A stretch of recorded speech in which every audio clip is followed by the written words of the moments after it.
NEET UG 2024 పరీక్షల్లో భారీగా అవకతవకలు జరిగాయి. గ్రేస్ మార్కుల గందరగోళం చెలరేగింది. ప్రశ్నాపత్రం లీక్ అయ్యింది. సిబిఐ దర్యాప్తు, విద్యార్థుల అరెస్టులు కొనసాగుతోంది. మరోవైపు నీట్ పరీక్ష రద్దు చేయాలంటూ విద్యార్థి సంఘాలు ఉద్యమిస్తున్నాయి. జూలై 4న దేశవ్యాప్త బంద్కు నిర్ణయించారు. నీట్ 2024 అక్రమాలు, పేపర్ లీకేజీ ఘటనలపై అరెస్టులు కొనసాగుతున్నాయి. 13 మందిని బీహార్ పోలీసులు ఆర్థిక నేరాల విభాగం అరెస్టు చేయగా మరో 7గురిని సిబిఐ అరెస్టు చేసింది. బీహార్ పోలీసులు అరెస్టు చేసిన 13 మందిని ప్రశ్నించేందుకు కోర్టు అనుమతి కోరింది సిబిఐ.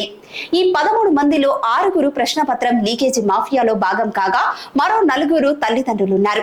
ఇక సిబిఐ రిమాండ్లో Oasis school principal, vice principal Imtiaz Ahmad, ఓ జర్నలిస్టు ఉన్నారు.